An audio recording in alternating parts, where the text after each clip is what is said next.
What is going on, everybody? Happy Monday to you. Welcome to the Diehard MMA podcast. I'm your host, as always, Clint. This is odds.com, and this is the final Diehard MMA podcast episode of the year 2020. Thank God. You have no idea how long I've been waiting to say that. This has been a rough year for all of us for a lot of reasons. And as much as I am absolutely starved for MMA and want to do nothing but research and bet on fights, I got to be honest, a couple of weeks break probably going to be good for my brain and my mental stability. How's everybody doing this evening? We've got Peter Carrillo, first one in the chat here, my friend. Thank you. Benjamin Taylor, Rex Lee dropping the OnlyFans link at the end of the show. Tim Johnson, Bay Area. Tyler Hanna. We've got MMA Triple J. Brian Lockhart, Stellar 703.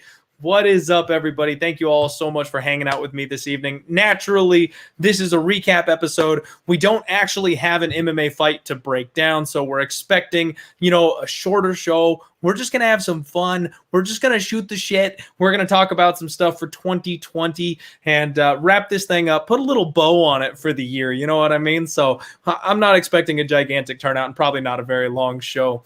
Jake Botello, what's up, my friend? Masha, thank you very much. All the way from Sweden. Thank you for tuning in. Appreciate you. Gabriel Padella, what's up, my friend?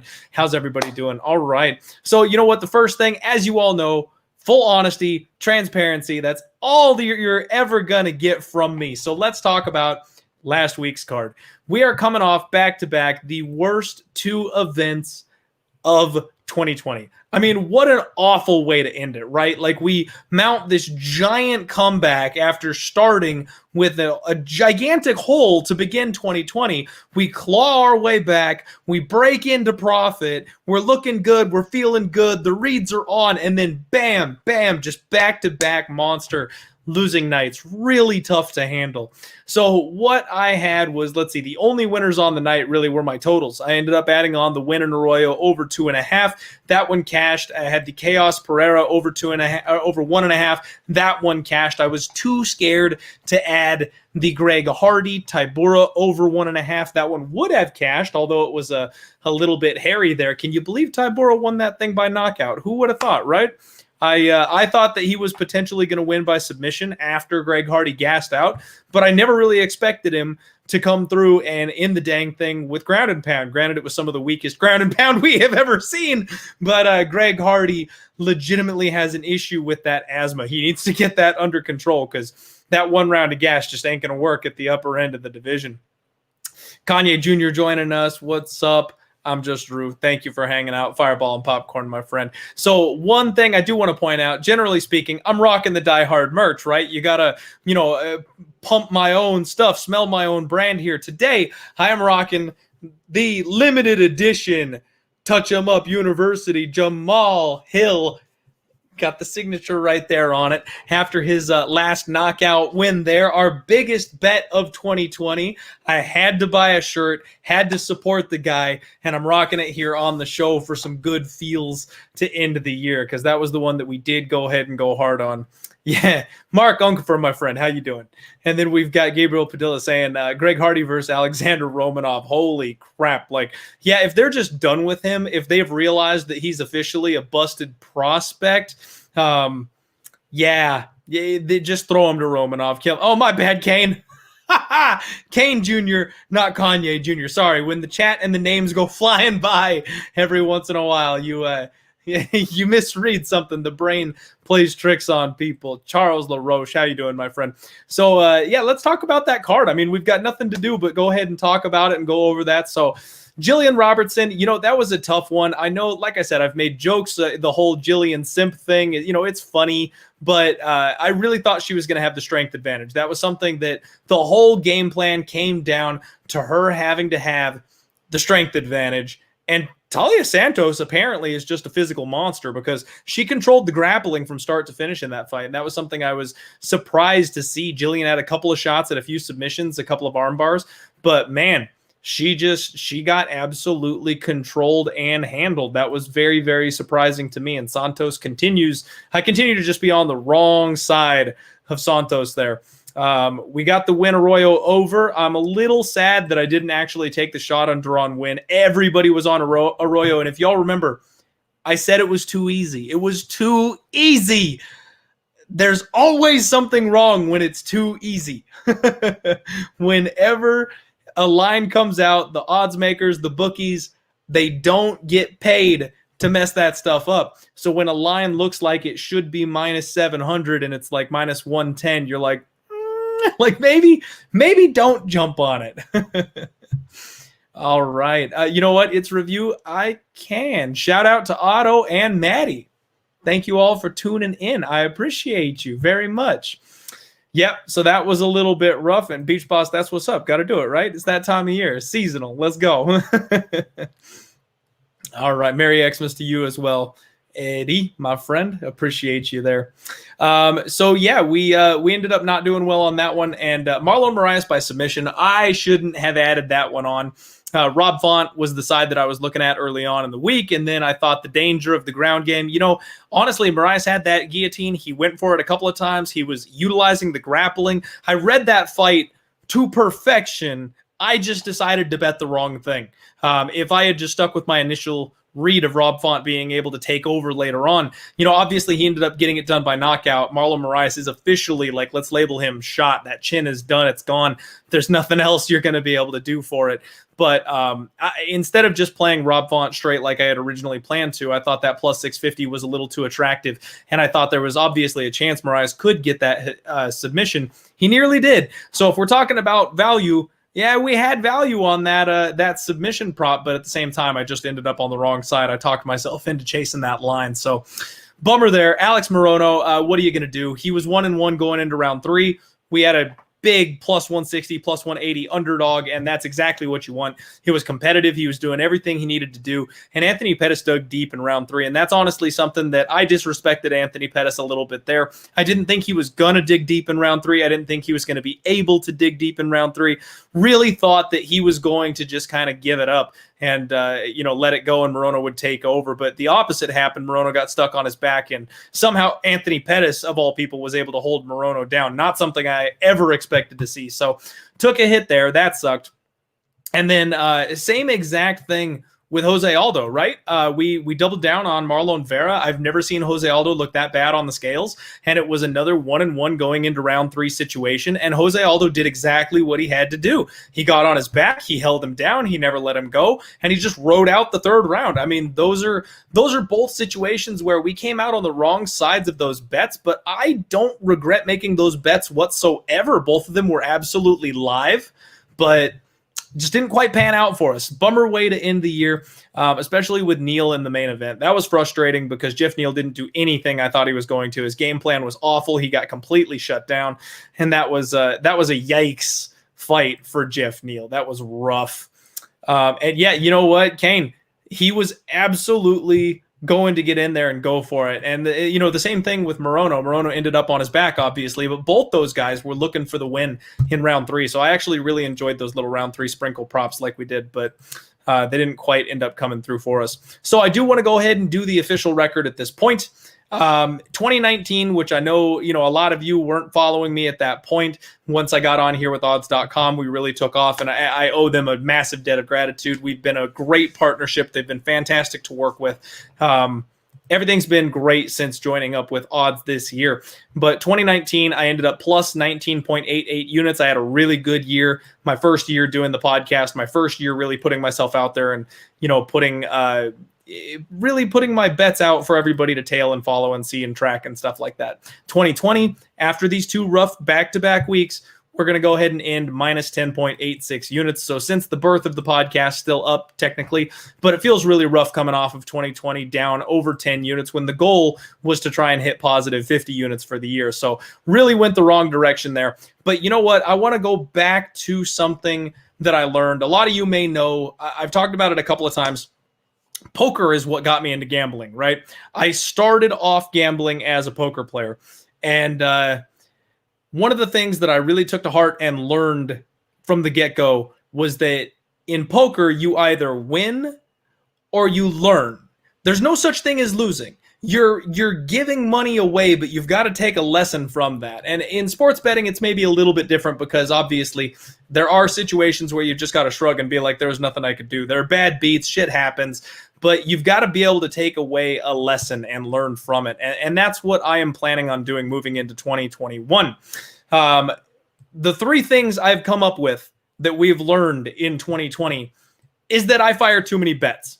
So I know that this is kind of a recreational thing. I am not a professional sports bettor. I'm trying to put money in my pocket and thus put money in your pocket as well, and mainly just put on an entertaining podcast for everybody. But the fact of the matter is, I think I make too many bets. It's going to be hard to be profitable with the amount of times that I fire on anything. So in 2021, I am going to focus on narrowing that down just a little bit. I know it's more fun to have more bets, but there is also an opportunity for me to be more profitable with the betting by crunching it down just a little bit. I do want to shout out the chat here. There have been a bunch of people jumping in. Thank you very much for all the kind words. Beach Money jumping in here. I appreciate you, my friend. And let's see here. We got Beach Boss giving a shout out. Love it. Troy Knack, thank you very much, my friend. So yeah, that's something that we're going to be doing. And Charles, right there with you, my friend. So we're all going to be learning together. That's the point, right? Like, we're going to have fun. We're going to enjoy MMA, best sport in the world. And then we're going to learn. We're going to try and get better. And then we're going to go from there. And Reggae Panda nailed it. Precision beats power. Absolutely. That's what's up, Just Drew. So lesson number 1, too many bets. We're going to try and narrow that down in 2021 just a little bit. Lesson number 2, props are dangerous. You know, in the beginning of 2020, I didn't really play that many props. It was very, very rare that I played props. And then you know what happened? We hit green round 3. We hit the one. I never give out those kind of crazy specific props. And then I went, I can see it clear as day. It was lined out in front of me. The sun had hit just the right spot. The clouds parted. The angels sang. And I knew that Maurice Green was going to submit Gian Villante in the 3rd round. And we hit that gigantic frickin' prop. And it was like, woo, stonks are rising. Everybody was all about the Diehard MMA podcast. And ever since then, I've done nothing but play props.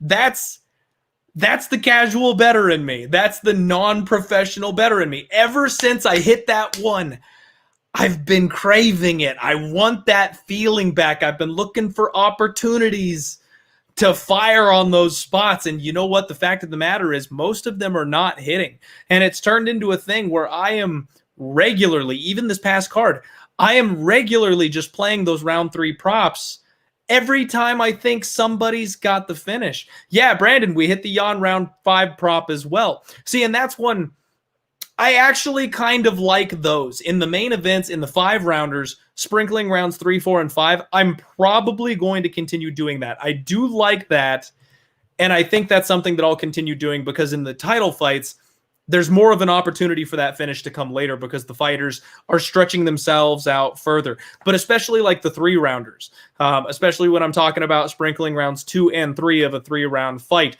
or like even this past weekend, the submission prop on my guy Marlon Moraes. I could have just laid off that. I could have just saved that half unit, and I could have just, it sounded smart. If he actually got the submission, I didn't have to actually risk money in that spot. You know what I mean? So it's one of those things where I just need to tone it back. And especially if we are going to sprinkle those props, we probably need to go ahead and do a little lower number for it. The fact of the matter is, I'm not saying I'm going to not do props. I'm not saying that I'm going to cut that out of my betting, but props are dangerous is what we have learned from 2020. I'm going to keep that in mind, that props are dangerous. So if I want to play them, I have to have a better reason to go ahead and play them. Side note, Beach Boss Steelers 14.5. Y'all know that, first off, let me go ahead and shout out my other sponsors, the boys over at GOATCapitalSports.com. They've been doing good stuff. And in fact, just earlier today, they gave out a fantastic casher on the very first bowl of the season. Check them out. at GoatCapital_ over on Twitter. Tell them the Diehard MMA podcast sent you. They put out free picks pretty much daily, and then they've got very reasonably priced packages. But I'm just not that good at NFL. I'm a complete fish when it comes to NFL. I have bigger swings in NFL than I do in MMA because I'll have 1 week where I throw enough darts that are accurate that I cash massive parlays, and then 2 weeks in a row I'll hit nothing. Tonight, I'm thinking over. I don't like that -14. I think it's too many points, but I think over tonight in the Monday Night Football. I might play a couple of touchdown props because they're going to be priced well, considering everybody thinks it's going to go under. That's all I got for you, Beach Boss. Junior Smile, my friend, thank you very much. The positivity, the hard work, that's how we get there. You know what I mean? We keep going in the right direction. You sit on your ass and you don't learn anything. You think your shit don't stank. That's how you end up in a gutter somewhere. So we're going to keep on working hard, and I'm going to keep doing my best to, reach out and surround myself with positive people. I'm going to bring positive vibes to the MMA community, and that is what we are going to do. So, all right. Oh man, I love hearing that. Sorry, Zabel threw me off here. Biggest bet of the year was 1 unit parlay, Jan KO and Royval sub. Damn, there you go, Zabel. Love that. Enjoy. All right. And Morgan, you know what? Love you as well, my friend. If you find success fading my picks and going against me on everything and you profit and make money off of it, you know what? More power to you. Appreciate you tuning in. Hit that thumbs up button. All right. So rule number 3. We've gone over the first lesson. Sorry, lesson number 3, not rule number 3. Lesson number 3 is beware of the hype. This is one that we have used to our advantage a couple of times throughout the year, but there have also been a couple of times, especially very recently, that I've actually gotten sucked into the hype myself. Jeff Neal is a perfect example of that. Another one would be, let's see here. We missed the opportunity on Kevin Holland very recently, but there's a lot of stuff. There's a lot of stuff. Oh, geez, shit, my bad. He said finding? See what I'm saying? It is hard to do the live chat thing. I'm glad that I'm not focusing on like anything else today, because if we had to like break down a fight or something while I was dealing with this, where'd the comment go? Did you delete it? Oh no, I feel like a jackass. There it is. There it is. Finding Clint was the hype. Morgan, I love you so much more now. I thought you were a hater, and I was trying to be nice and share that positivity, even though I was getting the raw end of the deal here. Morgan, my friend, thank you very much. My bad. That's a sweet high kick you've got there, though, if that is you as well. I'm so glad you corrected me on that. Okay. Yeah, Edmund Shabazian. That is a perfect example. We all got sucked into the Shabazian hype. The Koski bet, one of my worst bets of the year. So again, we made a brand new rule with that one. We are never parlaying those people because of it. So even if we do get sucked into the hype, it's always going to be a straight bet. It's never going to be a parlay. There's lessons to be had from that. We actually successfully faded both Roshkov and Brianna Von Buren. So we cracked both of those. There we go. I roasted you. I positivity roasted you. So, okay, let me go ahead and tell you, Morgan. One of my absolute favorite things to do is turn haters into fans. When people come at me and they're like, you suck, you're awful, bro, your picks suck. Like, I don't just block people. I try to talk to them. We keep it chill. We don't let that emotion gauge rise, and I'm not gonna burn people and put them on blast. I always try to talk people down, and you'd be surprised how many people follow the podcast regularly, because I'm not the guy that's immediately just gonna throw them out like garbage. I give you a strike or two before you get the block. So yeah, I was trying to positively roast you to keep you around and maybe turn you into a fan. Didn't realize you were actually saying a nice thing and you're good to go. So that was my bad. Yeah. All right. So here we go. Let's recap those 3 lessons. Too many bets. Props are dangerous. Beware the hype. That's what we've learned in 2020. We're going to use those moving forward to try and do better and make some money in 2021, because we've already got some great fight announcements in 2021 coming up. We got a lot of good things to look forward to. And that is right. The Georgians will bring us money. in 2021. The Georgians have made us some of the most money of anybody just here at the end of 2020. So don't you worry. I will continue riding the Georgian train. Absolutely. Absolutely. So one thing that I want to repeat for anybody who's relatively new to the show, I know a lot of you have been with me for a while, but those of you who have jumped on board just the last couple of months, I am not a professional sports bettor. I'm a lifelong MMA fan who's got an absolute passion and fire for this sport. And when I first started this podcast, the goal was to bring more fans to mixed martial arts, to turn non-MMA bettors into MMA bettors, and to make casual fans into diehard fans. That was my mission statement. Those were the three things that I wanted to do. And so far, 2020 from that respect has been a rousing success. You know, teaming up with odds.com, I've got to just shout out and give love to odds.com again. If it wasn't for them, you know, there's a lot of moves that we've made. There's a lot of fans that we've reached, and it's because of this relationship that we've built together. So do me a favor, make sure you're hitting the like button on this. Make sure you've subscribed here to odds.com, and make sure you give them a follow. They're at odds 110 on Twitter. Make sure you support odds.com because that's also directly supporting me. For those of you, again, who are relatively new, I'm not the best bettor in the world. And I find myself in a very precarious situation with this podcast because I know people listen to it and I know people will, you know, tend to jump on and follow some of the bets that I make. And that's not always the best choice that you can make. But there's a lot of shows out there. There's a lot of people out there that are willing to give their opinions and things like that, but they're not willing to put their records on the line. I will always sit in front of you and I will always confess when I've messed up. I will always learn from my mistakes, and I will always be open and honest with you guys. So I'm not going to, you know, stop tracking my record. Even if I end up being like minus 100 units or something at some point, I'm not going to just stop tracking my record or anything like that, like some people out there might do, because I really believe in that, you know, being a very important part of what I do. So you guys also understand that I'm right there in the trenches with you on these fights. I'm not going to tell you to bet something that I'm not myself going to go ahead and pull the trigger on. So I'm not the best bettor. I'm not the best MMA analyst. And if the reason that the majority of you like and follow me and tune into the podcast every single week is the same exact reason why my wife married me. And that's because I'm mildly entertaining. So I'm here. I made this cool little graph for you guys. Are you ready for this?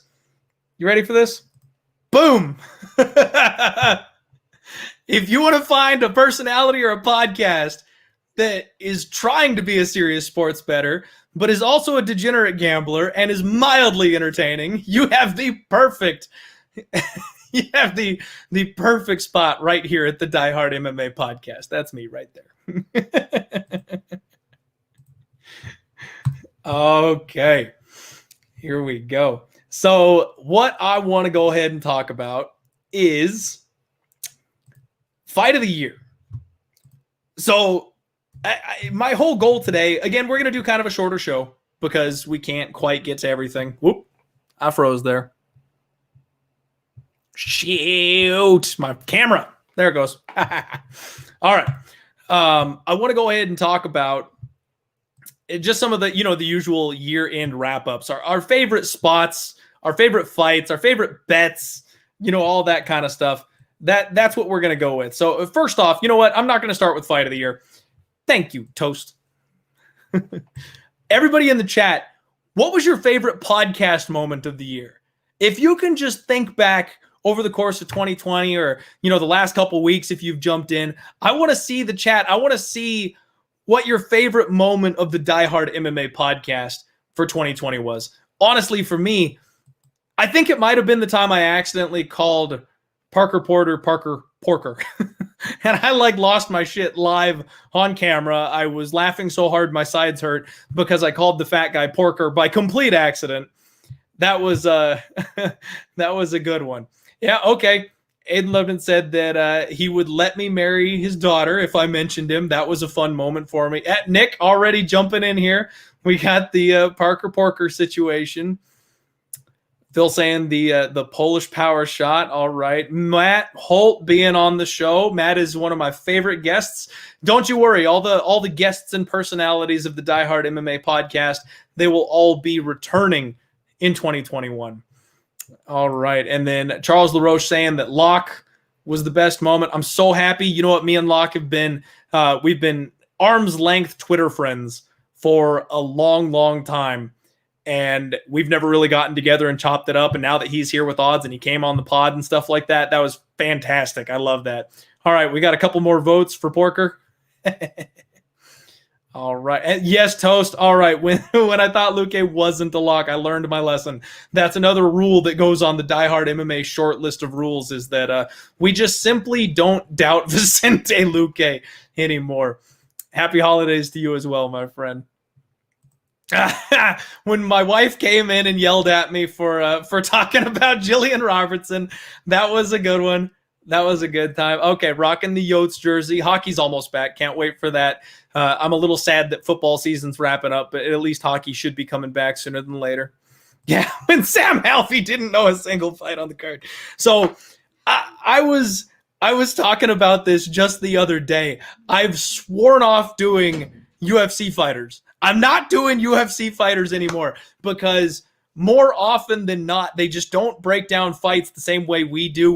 They don't put any effort or tape in, or they're siding with their boys or what have you. Like, there's always something that it just doesn't quite work out. And I love Sam Alvey. I want to have Sam Alvey back on the show, but I think I'm just going to shoot the shit with him, or I'm going to follow up with him about his last fight or something like that that's easy for him to get to, because yeah, I'm not asking fighters for their predictions anymore unless it's somebody who like does that already and knows how to break down a fight. It was fun having Sam, and now he's officially a friend of the show, though. He follows me on Twitter and everything. It's pretty awesome. Speaking of best moments of the year, I have a guest coming in for you. Some of you OGs may remember we've got the glorious return of Cousin Judd to the podcast. Judd, how you doing, man? It was fun having Sam, and now he's officially a friend of the show, though. He follows me on Twitter and everything. It's pretty awesome. We got a feedback loop, man. There's a man. There we go. What's going on, man? I'm over here listening to you on YouTube. Hold on a second here. All right. I can't hear you. I've got to figure out how to hear you. All right. I'll pull you back out. You should be able to hear me backstage. Right. So, can you hear me? No, not quite yet. All right, I'm gonna pull him out. He can go in the back while he figures it out. Just give me a thumbs up when you can hear me. Some of you may remember Cousin Judd. Okay, got the thumbs up. There we go. Yep. Some of you may remember Cousin Judd. He helped me break down a lot of the shows early on, and I thought this was the absolute perfect time to bring him back, because really all we're going to be doing is goofing off and talking our favorite moments of the year. So what better to do than bring you back? How you doing, Judd? I'm doing awesome. Love the Christmas theme, and happy to see everybody in the chat. It's a blast to catch up with you on here and to round out 2020. Absolutely. And yes, Toast, he has confirmed he's going back to middleweight, which is fantastic for us because we might be able to actually make some bet money on him. Robin Black coming on the show. That was fun. I would love to have him back, but yeah, we got to be a little more prepared next time for sure. So, all right. Judd, did you have a favorite podcast moment that you want to share with the people? Man, there were so many, and I can't. That was the one thing I didn't think of. I was going through, fights of the year, fighter of the year. I can't think of a podcast moment there. I mean, probably, to be honest, it was a time I think you and I were on together when you got busted. When the wifey busted us, I think that takes the cake. You know what? That one got mentioned, and I'll be honest, I don't know how I forgot that one, because that probably was the funniest live moment on the entire show. Oh, Peter, thank you for saying that. The t-shirt giveaway, and if that was your favorite moment, that's awesome. We will do more merch giveaways, don't you worry. Anybody who won the last giveaway for the t-shirts, as you may or may not know, we're in the middle of a pandemic, and now it's Christmas time. So the post office is absolutely flooded. I had to wait until everybody's addresses got to me, and then I packaged up all your shirts and I got them to the post office, but obviously that was a couple weeks down the road after I got everybody's information, and now they're backed up as hell. So the shirts are on the way. They're coming. I'm sorry they're so late, but they will get there. I promise you, you're going to get the shirts that you won. And Tyler rocking the shirt. That's what I'm talking about. All right. So you know what? Let's just go through this thing, man. What's your fight of the year? I feel like we've got the big three, right? Yeah. Did you already go through what you thought for fight of the year? I didn't. We were starting with the favorite podcast moment. So I gotcha. Yeah. I don't know how everybody else thinks. I had I wrote down kind of as I went through the year which fights jumped off the mat to me. But I think Ferguson Gaethje was right up there. That was an absolute blast of a fight to watch. I mean, that was a banger. Yeah. And Emmett Burgos was up there. What maybe didn't have as much name value to it, but was a fun fight to watch. Zhang Joanna, Poirier Hooker, Felder Hooker. Hooker was had a few awesome fights. I mean, not to have too much recency bias, but Figgy Moreno was a blast. I mean, that was an absolute war in there. So, bunch of great fights this year. Vittori Hermanson was awesome. Again, maybe not the name value, but just a back and forth, really interesting fight to watch. It's got my personal favorite. I mean, Brian Ortega 2.0 was my fight of the year. There you go. All right. Everybody's fight of the year. All right. That's a good one. So those of you who don't know, Cousin Judd and I have had many, many conversations about Brian Ortega. He might be as big a fan of Brian Ortega as I am of Jillian Robertson. He's been following the guy's career since day one. So for him to come through and do that was big time. We got a big fan on our hands. For me, I'm so glad that you mentioned the Emmett Burgos fight, man, because honestly, if only it was 5 rounds, that fight was hands down the best 3-round fight of 2020. But when we're talking fight of the year, you got to factor in those extra 2 rounds. You got to factor in the stakes and the championship and the title. And because of that, I feel like it ends up getting bumped ever so slightly off of the page, but it deserves an honorable mention every time we talk about it. Yeah. And man, I got to tell you, for me, I think immediately after Figueiredo and Moreno, I tweeted, sorry, Weili and Joanna, you just lost. Because I feel like that one took it over. But now that I've kind of sat on it, now that I've kind of let it simmer, I think the women still deserve it. I think Weili Joanna was such a banger. And they went harder than Figueiredo Moreno did. And that's hard to do. The pace, the amount of strikes and action, they never stopped moving in that fight. And then the damage, man, the hematoma on Joanna's head. And I really think that was still fight of the year now that I've given some time to sit on it and I'm not blinded by what I just saw a couple weeks ago. Yeah, she was hitting her with those HGH punches. I mean, her head was a different shape and a different size after the fight. That was wild. And you got to wonder what the conversation was like, after the fight. Emmett getting with his coaches, like you just see him like pointing around the room and was like, "Which one of you guys said to punch him in the jaw with my powerful right hand is a good fighting strategy?" Because that was worthless in this fight. I should have tickled him. Maybe that would have had just as much of an impact on the outcome. Wild fight. I agree. Absolutely, with 5-round fights have to get the nod. But it sucks that you like discount the 3-round fights that way, but you kind of have to. Yeah. Well, and it's tough because as I was looking through the fights as a fan, I'm going, how much credit do I give to fights that were just awesome to watch, but anybody outside of the diehard MMA community would have no idea who the heck these people are. Yeah. And how much, versus like the name value fights. I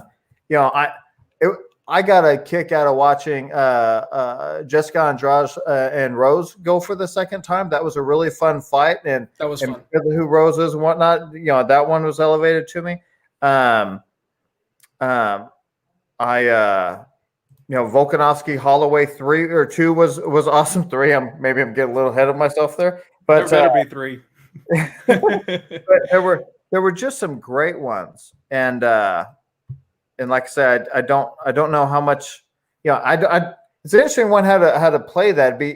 It'd be interesting for me to see what the fans think if maybe that's a Twitter poll waiting to happen where you pick your top 4 and go, hey, what's the Diehard MMA community think for fight of the year? Yeah. Maybe I should throw that one out there for sure. All right. Well, there you go. We got our picks for fight of the year there. Nick, thank you very much for joining in, my friend. I appreciate you being here, especially on this Monday show where we're just kind of recapping stuff. We will see you on Twitter, my friend. Second, Chris, that was not right, man. I mean, it's true, but it's not right. Oh, I was like, what? Fair. All right.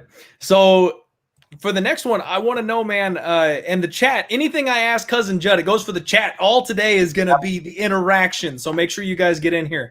Who's your fighter of the year? Like, if you had to pick one guy that you're like, anything that they've done, you edged it out. You're that much better than anybody else over the course of 2020. Who's the one person that really stood out to you? I mean, come on. There's only one pick for fighter of the year in 2020. It's Kevin Holland all the way. It's Trailblazer. It's Big Mouth. It's 2020. I mean, I don't know, him or COVID, which one, rocked the world more? No, great year. It's really tough to consider anybody else when you got one guy with 5 wins, 4 by finish in the UFC and coming onto the scene the way that he did. I think Chimaev got as much shine and kind of rock the world in a similar way, but I give Kevin the bonus because of the number of times that he entertained us. Mm-hmm. He kind of put us on his back and was like, let me carry you guys through 2020. It's a tough year for sports. And to finish off the way that he did with Jacare was insane. You know what? And the chat is jumping in here. We've got a whole lot of support for Holland, and then Reggae with the ultimate troll here saying Leon Edwards is fighter of the year. That's fantastic.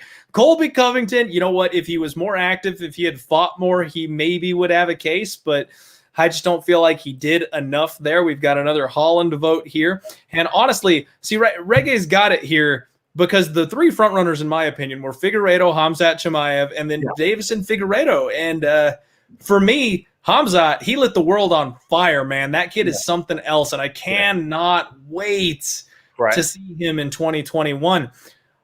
But he just kind of sputtered off, it's not his fault, but he had a couple of fights fall out. He never got to fight like the real big name contender or anything like that. Kevin Holland, man, that last fight against Jacare stamped it for me. Absolutely. Taking out a veteran, really solidifying yourself as a contender, and the way he did it, coming off of his back with that giant punch and just flatlining a dude known for his durability, like that was next level. That was something else. And I agree with Panda here. I think Figue's got to be part of the conversation, man. He belts up, beats Benavidez twice, has a war with Moreno. I mean, has a wild, immediate sub on Perez. Figgy had himself a year. There's no question. Mm-hmm. I think he's right up there.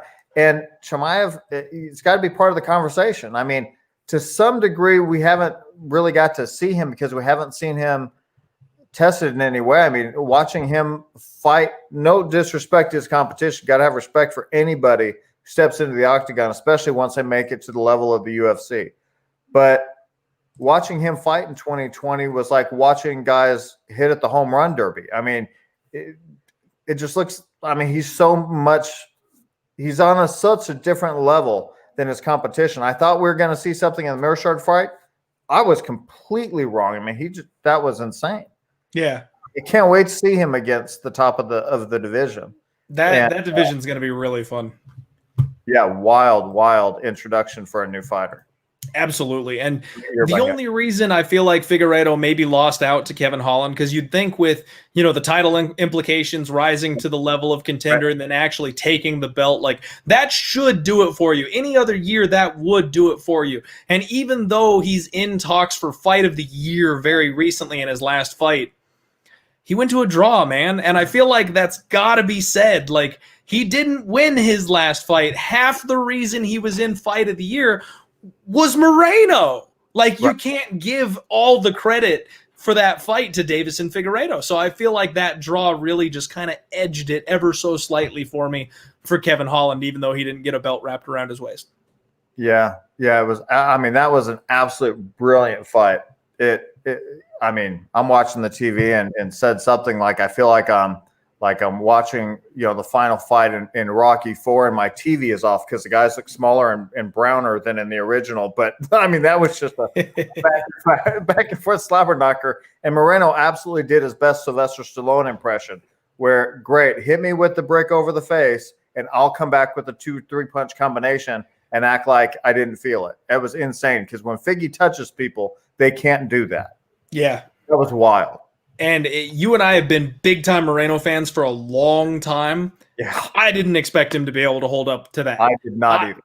Especially after the cup shot. If you get kicked in the dick by the God of War, that's it. I was like, the fight's over. Like, Figueiredo is going to come out. He's going to be hampered enough that one of these big shots will land and he'll turtle up. But even then, Moreno still dug deep enough and was still hucking bombs back at him. That was absolutely wild. I can't wait for that rematch. And not all cup shots are equal. I mean, we saw plenty of them in 2020. That was the final boss of cup shots, coming from Figgy, who doesn't play and whose body is like one fast twitch muscle.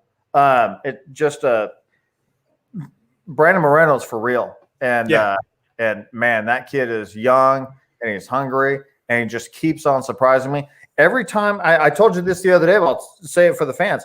Every time leading up to a fight, he just keeps leveling up in competition, and I'm going, I can talk myself into fading me a little bit here because it may be too much too fast. And then after the fight, I tell myself, I'll never bet against Brandon Moreno again. That kid is sick.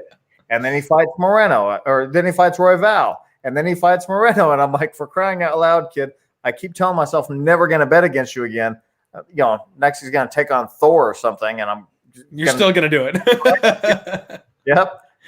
I gotta give a prop shout out here. Reggae Panda nailed it once again. Israel Adesanya deserves an honorable mention. And to me, Izzy was Fighter of the Year 2019. So he was the defending champion coming in here this year for Fighter of the Year. And he definitely did solidify himself. But again, we got to kind of put a couple of knocks on it. The titty thing. Is he on PEDs? I'm a huge Israel Adesanya fan, but if he got away with some juicing there, I know 90% of fighters are juicing, but I'm just saying, that was a public moment that it's like, you kind of got to give him a little bit of a knock there. And he didn't fight nearly as much this year as he did in previous years. I think he might be Fighter of the Year 2021, though, especially if he does end up taking, a champ status, and then if he gets that fight with John Jones. Yeah, I don't knock him. It's not his fault. Fighting Yoel and fighting Costa is a heck of a year. And he was, the Romero fight. I mean, he obviously won the fight. It was what it was. When you fight a monster like Yoel, what are you gonna do? Yeah. You got an alligator. Did what he had to do. You don't solve it by jumping in head first. But I mean, what he did at Costa was disrespectful. I mean, that was a heck of a way to stamp yourself down as, no, I'm the king of this division and there is no other. And humping a dude in the middle of a title fight was sick. Oh, geez. Yeah. No, and Zar, you nailed it. Marvin Vittori, big year for him as well. I expect big things from him next year. Again, just kind of an inactivity slump that I kind of got to knock him a little bit there. Again, he deserves an honorable mention, though. And DXJC, thank you very much. I appreciate that I'm just more than a little moderately entertaining. Judd, a couple of people in the chat are already kind of talking about it, so I just want to kind of move on to that point. What's everybody's favorite bet of the year? Like the one thing that we put money on this year. What's the one that did it for you? What really stood out? I mean, I don't know how we can look past the green by sub. In the earlier on, that was a sick night. You had a few fights.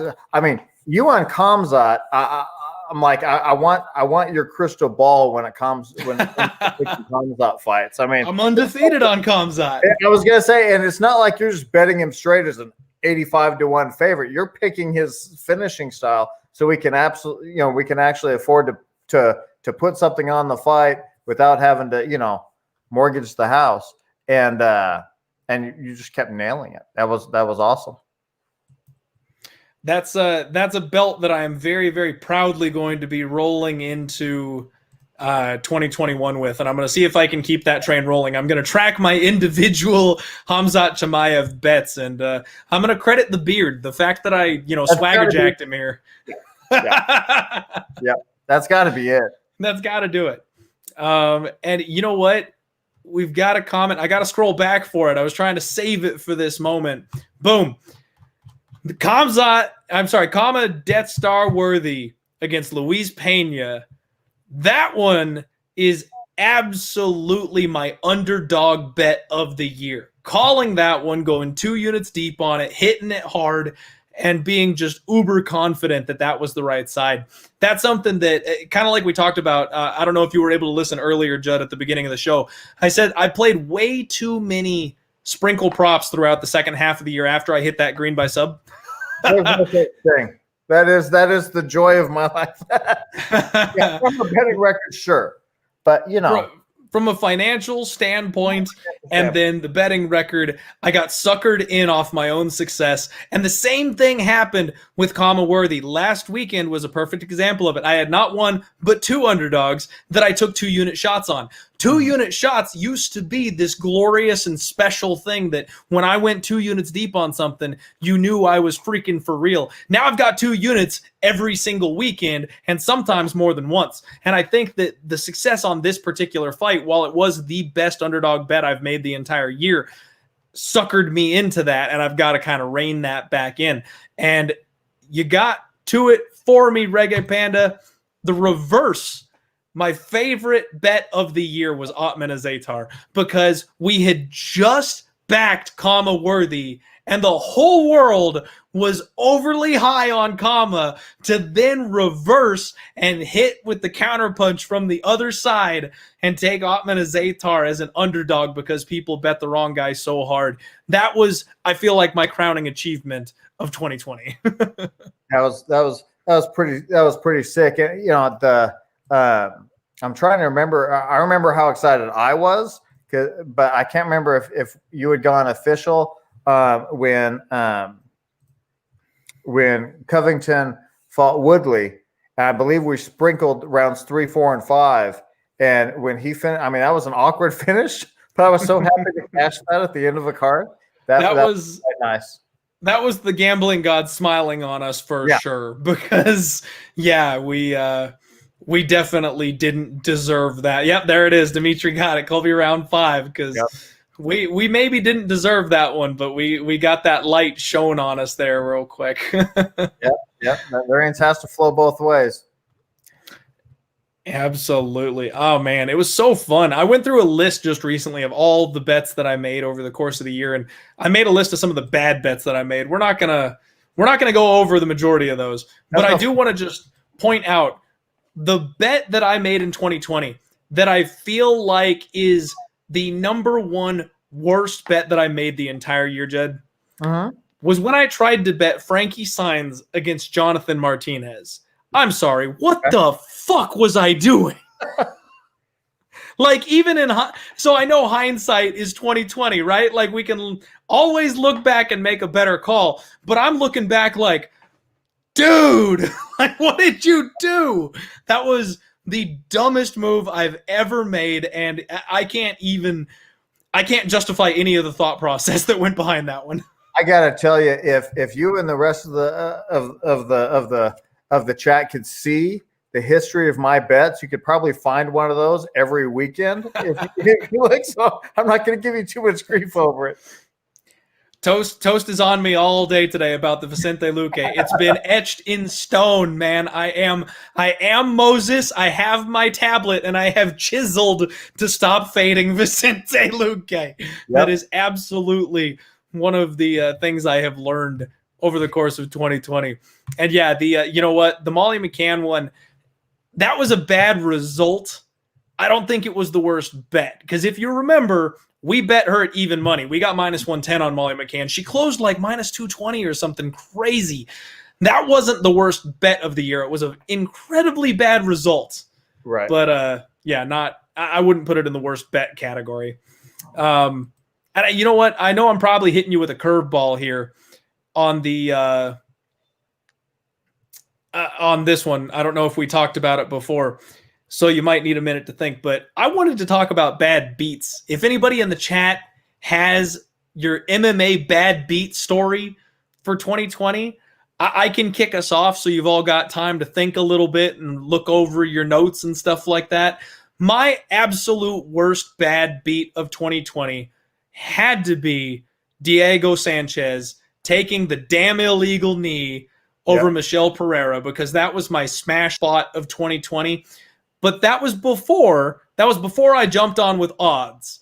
So that was pre-odds.com, and I wanted to go ahead and mark the one that was right here with most of the people following me in the chat. And since I've been on with odds.com, the worst bad beat that I've taken was when Zach Cummins head kicked Alessio Di Chirico with 1 second on the clock and got the decision 29-28, because Di Chirico had absolutely won rounds 2 and rounds 3 until that one moment. And it was, you go back and slow-mo it, there's literally 1 second on the clock, and he doesn't even finish him. If it was like a Derek Lewis moment, if it was a Black Beast where he goes out stone cold, his eyes are rolled in the back of his head, right, it's over, he won by knockout, like, at least we could get like pumped for that. But he just knocked him down.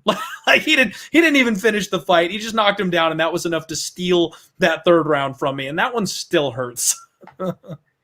Yeah, there's a few bad beats that that come to mind recently. Even like I may be off on my own here, but I think we got a bad beat in the just recently in the last Mackenzie Dern win. I actually think that we were on our way to cashing that bet on Vernon, but and I scored that fight 29-28. Actually, I thought we should have got that one. Well, and when she asked her coaches how much time is left, and they told her 30 seconds, and she jumps on a flying armbar, put herself in the bottom position to end the fight, I was like, well, there goes that. That's not great fight IQ, but I've got to add her to my goofy ideas bin.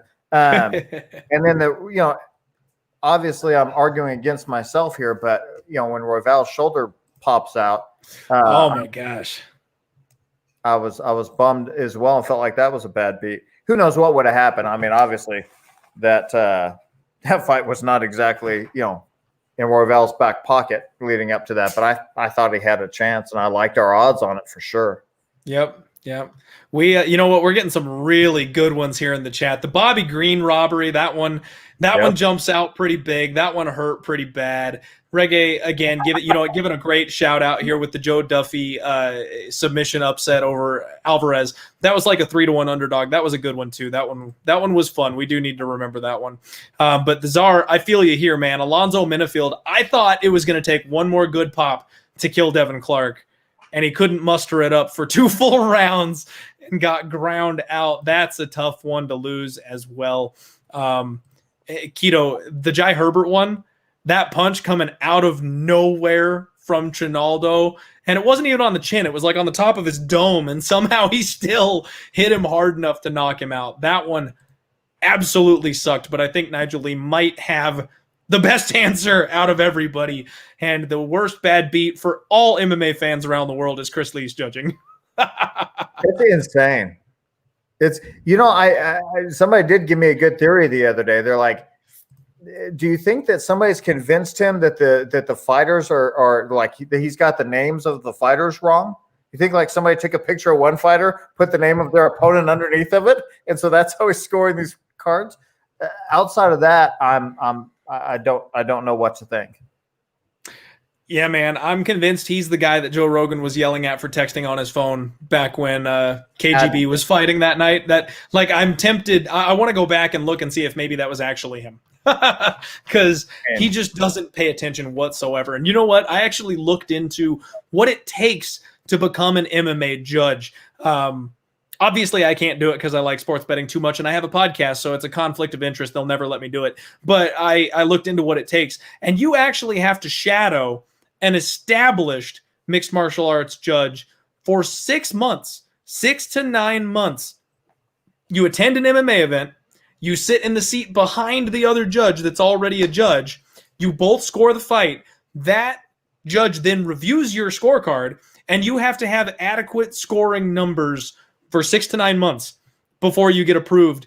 And that's, of course, the final step. You have to do like educational classes and stuff like that before then. So for me, the system just has to be broke, man. How do you go through that process and anybody give a guy like Chris Lee the thumbs up? Because if you went through that kind of training and that kind of, process just to get into the game, nobody could have ever let you pass. That's yikes. Yeah, you mentioned Rogan calling him out or calling out whoever he was calling out. And Rogan had a brilliant idea a million years ago. We've got a bunch of retired fighters, a bunch of great historic level coaches and other people who have lived within the mixed martial arts world forever. Why are we picking random folks off the street and putting them through judgment training? We have plenty of folks who could easily be accurately judging these fights, who have had 20, 30 years of experience in martial arts, fighting, combat sports, mixed martial arts, maybe, but at least something. If you're not pretty enough to work the desk and be on ESPN, that should be your next job, is going into judging. Exactly right. I couldn't agree more. I see it as like a nice exit strategy. I saw a comment earlier for bad beats. The Sean O'Malley one was a bummer as well. Obviously Cheeto's a heck of a fighter, but so who knows what would have happened there. But I was absolutely crying foul when Sean O'Malley's leg turned into a spaghetti noodle. Yeah, that was a little bit strange, man. It's going to be curious to see what he looks like coming back, because that kind of durability, not all men are built for war. And that's part of the reason why I have a podcast that I'm not out there fighting, because my body probably couldn't take it. So, I can't say we fault him, but when you're that skilled, it would suck for your body to let out at that young of an age, especially with all the hype he's got behind him. And you see it from time to time, not just in our sport, not just in mixed martial arts, but in every sport. I mean, there's some guys that are just amazingly talented. It's just that their shoulder, their neck, their back, their whatever else just can't hold up, or their body just seems to be brittle all in all, But bummer for him. Yeah, I'm very interested to see how he comes back as well. That'll be an interesting one, because obviously incredible talent there, interesting mindset, a lot of star potential. So, if he could somehow we could clone some Jan Blachowicz, DNA and give it to Sean O'Malley via That would be something else. Give him some Polish power. He needs it. Give him some Yoel Romero, platelets. And hey, I'm convinced Yoel Romero was made in a Cuban laboratory, man. I don't think you can pass that along. You got to start from day one on that. Yeah, it's a fair argument. Yeah. He is the failed version of Cuba's Captain America project. They wasn't quite as good as they wanted him to be. He was still a little too human, so they were like, all right, man, just go fight instead. Yeah, agreed. Yeah, man. Okay. So I want to go ahead and see what everybody thinks about next year. So we're obviously last show of the year. We're going to do the holidays, take a break, and come back fresh-faced and ready to go for 2021. What's everybody most looking forward to in 2021? Whether that's the comeback of a fighter, a specific matchup, if you've got like a big goal set for yourself or something like that, what's anything in 2021 that you're really looking forward to? Yeah, there's so much. I mean, UFC, whatever. I'm looking forward to a vaccine so we can actually get back to some, to some normalcy. Hopefully, that'll be nice. That's flowing, I hear. So God bless anybody who's going through it. But live fans will be sick. A Diehard MMA meet and greet watch party would be awesome. There you go. Now we're talking. But there's a lot of storylines that I'm interested in. I know I'm a big, UFC goofy fan level, but I want to see. Does is Khabib done? What does John Jones look like at a different weight class? How does Izzy look at light heavyweight? What's going to happen? There's so many stacked weight classes. What are we going to see at featherweight with who's going to come up and challenge Volkanovski for the title? because it was Holloway and Holloway alone for so long. Who knows? The McGregor fight, geez Louise, of course McGregor and Poirier is going to be awesome. We're starting strong there, right? Yeah, like McGregor and Poirier right out the gates. That'll be awesome. Yeah. And hey, sub prop, I'm sure that'll pay pretty dang well. Yeah. All right. I want to finally see our trained Burns fight for the title. Like I want to see Gilbert Burns get his shot. I do. You know what? Gilbert Burns is something that I absolutely am looking forward to. That's something that I'm very, very much looking forward to. I've been on the Burns train for a very long time, and it's been great, man. Unfortunately, the only thing that I'm a little nervous on that one about is that there's a chance that all this time off for Kamaru Usman is going to be detrimental. Part of why I liked Gilbert Burns so much was I felt like he caught Kamaru off guard. Kamaru wasn't ready for one of his boys to turn around and suddenly be going for his neck. He wasn't prepared or ready for that movement, and when it came, it was sudden and it was violent. And now that he's had a year off, a year to break down his opponent, to study him from an opponent perspective rather than a training partner perspective, I think it's going to be a lot tougher of a fight than it would have been if it had taken place 6 months ago. That's fair. Yeah, that's totally fair. Kamaru is a monster. I mean, I don't know. You know, we don't know how you beat him because we haven't seen anybody do it for a while. But get to work.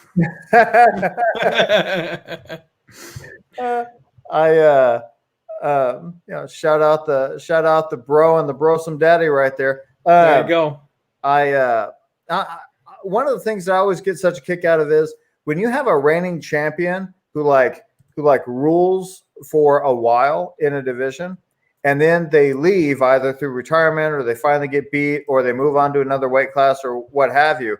It's really interesting to me because you get like this monster shakeup, and we all know that styles make fights, and you get different combinations, and you get so much movement. So light heavyweight's going to be really interesting to me, and lightweight, if Khabib stays gone, is going to be really interesting to me. And we're gonna see that. We're gonna see new fights at featherweight, and that's within the UFC. That's what I'm really looking forward to in 2021 is who's going to establish themselves. Will anybody, or are we going to have a carousel of new champions getting their chance with the strap around their waist? And I'm here for all of it. Any which way you roll it, I'm looking forward to it. Absolutely. Yeah, it's going to be fun. I love the roller coaster that we're on right now. There's something the MMA diehard in me loves those long reigning champions, the Anderson Silva, the GSPs, the guys that just cannot be dethroned. I love watching them and the mastery that they bring. But at the same time, there's something so fun about those divisions where on any given night, someone could take the belt, man. When I first got into MMA, it was the golden age of 205, Forrest Griffin, Rampage Jackson. We had, all those guys back then, Lyoto Machida, Shogun in his prime. There was a new holder every single time there was a title fight. Like nobody could defend the belt until John Jones got his hand on it. And honestly, I love those. It's when the division is that packed with talent, I absolutely love it. And that's kind of how I feel 135, 125, 145. Like I think there's some flux there. Maybe not so much at 145 because there's kind of the haves and have-nots there. But I think 135 is kind of open a little bit, and 125, even though Figueiredo's been amazing, we just saw that he's human. So there's a chance some of these kids are going to rise up and give him some problems. I didn't ever answer my own question. So the thing that, believe it, now this is going to blow some minds here. I am most looking forward to the return of TJ Dillashaw. Wow. All right. TJ was one of those champions that ruled with an iron fist. He was head and shoulders the best guy. And I gotta know, man, was it the EPO? Was it the candies that he was on that made him so good? Or is he gonna be off all this time, get clean, come back, take the title, and start whooping ass the second he steps back in the cage? I gotta know. Yeah, I mean, uber talented guy. I don't think EPO hurts anybody when it comes to a fight with cardio issues and the pace the little guys put on it. But I'm very interested there as well. TJ's lineage is awesome to me. I was a big fan as soon as he and Bang tied themselves together, and Bang was Boss Rutan's protege, and so I big Boss Rutan fan back in the day, and still to this day. But back when he was a fighter, loved to watch him fight, and so I'm rooting for TJ because of the lineage. On the other hand, it's tough because there's also a side of me that once you get caught doing something like that, I'm also like, I'm also here for you coming back to get smoked.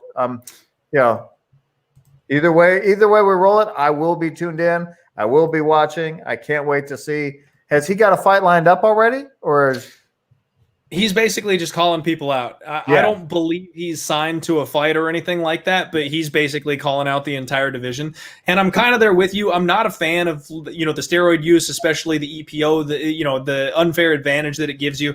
But I feel like he's handled this situation better than anyone ever could have asked for, because everyone always denies it. Like, look at Vitor Belfort, look at Anderson Silva. No, never. I would never. Bro, we all know that you did. And you're just going to continue to swipe it under the rug and pretend like it never happened. TJ came right out and was like, bro, I did it. He came right out and was like, I absolutely did it. And I messed up, and it was a moment of weakness, and I shouldn't have. And he apologized in front of the world. And to me, that at least, that manning up like that and taking that heat and never once arguing back and just being like, I'm human, I made a mistake. That's my favorite reaction. That's my favorite reaction. I wish everybody could handle it that way. I will say I probably didn't give him quite as much credit for that as I would have, because it was EPO.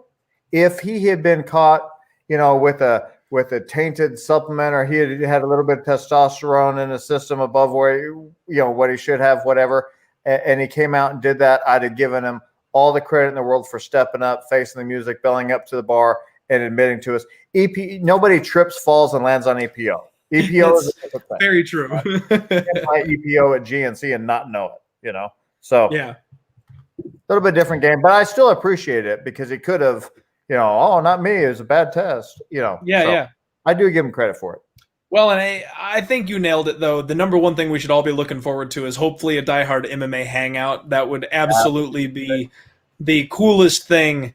If the world can get spinning, get back to normal a little bit. And I've been talking about it for a while now, man. So 2020 has been a really tough year for a lot of people and for a lot of different ways and reasons. We've been so spoiled having MMA, and all thanks to Dana White for doing that. But especially for me, the podcast took off this year, man, more so than I ever could have expected.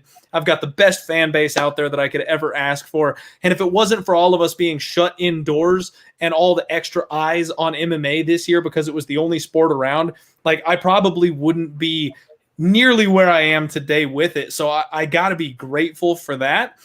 But I was really hoping to do a live event in 2020. So that's on the docket for 2021. If we can get the world safe and sound, I would love to rent out one of those conference rooms or something at a hotel in Vegas and let everybody know we're heading out this weekend. Everybody hang out. We're going to put some bets in. We're going to chill. We're going to throw some craps dice together, and everyone can do some fireball and popcorn all at the same time when we cash a ticket together. That'd be a dream come true. That would be awesome. And really, truly shout out to the rest of the Diehard MMA community. It has been joyful to have almost every Saturday, being able to look forward to not only watching the fights, all credit to Dana White. When everybody else was looking for an exit door, he's looking for a way to bring people in and keep the world spinning. And not just for us as fans, also for the fighters. These fighters aren't on $50 million guaranteed contracts. They can't, turn around. I mean, not everybody's thug nasty that can go down to the local dealership and put out a fire commercial, all of a sudden. So I appreciate him not only for us, but also for the fighters. They make money when they fight. And we've got to have fights to keep these guys going, to keep the sport going that I care about so much. But every Saturday I look forward to the fights. I also look forward to popping on to Twitter and engaging with the Diehard community and seeing all the tweets going back and forth. And every now and again, I'll just be absolutely floored, and somebody will throw out a comment that will, that'll take all the sting away from a loss, or that will, add twice as much joy to a win. I wish I had a better memory, so I apologize if you're here and I'm missing you for the shout out. But my comment of the year was right after Khamzat smoked Mearshard. Somebody said that Maya just tested positive for COVID, like immediately as soon as that punch landed. I was like, that was the comment of the year on Twitter. I love that. I was like, that's hilarious. That was one of the funniest freaking tweets I've ever seen. That was absolutely. And sure enough, that fight never happened. They were like, nope. Yep. Never mind. I'm out. Yeah. And I got to shout out Connor Mag Picks for hanging out in here, buddy. Thank you very much for jumping in the chat tonight. All the fans, I get such a kick out of your comments. I get such a kick out of seeing what you're doing. Seeing the theme gift nights and all that stuff. Absolutely got me through 2020 come Saturdays. Gave me something to look forward to during the week. Monday's the podcast, and then we're gonna have the Total Madness, and then we're gonna have the post weigh-in show, and then we're gonna get together and watch the fights and and shoot some bull and have some fun together via Twitter. And I appreciate everybody out there who engaged that way. You know what, man? You couldn't have said it any better. And I think that's probably a pretty good spot for us to go ahead and wrap the show up on. I mean, we do want to end it on a positive note. And you know what, Big Zomer, I want to read your comment out here. Being here in lockdown, away from the family during Christmas is rough. Thank you and the rest of the MMA community for during these hard times.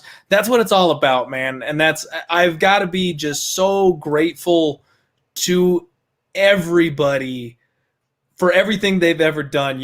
Cousin Judd nailed it. We have absolutely built a community, and you guys are awesome. So hanging out, chatting on Twitter, taking the sting off of bad bets, celebrating and having fun when we cash the tickets, and even just doing the gift theme was such a small, tiny little idea. The fact that everyone ran with it, and now we have a regular gift theme every single week that everyone gets into and gets behind. It's a fun thing. You all are awesome. I'm absolutely blown away and I'm so grateful for everything. And if it wasn't for you guys, we wouldn't be doing this. I know I say that almost every show. If it wasn't for the fans, we absolutely wouldn't be here doing this. So thank you all from the bottom of my heart. Do me a favor, one more time for 2020, smash that like button and share this video out. Happy holidays, everybody. We just want to go ahead and throw that out there. It's hard times for a lot of people. Some people are still quarantined. Some people have lost their jobs and their ability to make money and things like that. So it's tough. And this is the best thing we can do is find an outlet. And instead of all the other drama, the hate that's on Twitter and people tearing each other apart, we're coming together. We're spending some good, positive, quality time together, win, lose, or draw, talking about the best sport in the world. So we're going to keep doing that. That's going to be the goal for 2021, remaining positive and moving this thing forward and supporting each other. So if you're a member of the Diehard family, just know we love you. We got your back. We're very grateful for you. And Judd, do you have anything else to say before we close this thing out? Hey, Merry Christmas and Happy New Year to everybody. And we'll see everybody next year. That's what's up. Thank you all very much. You have a very happy holidays, and we'll see you next year.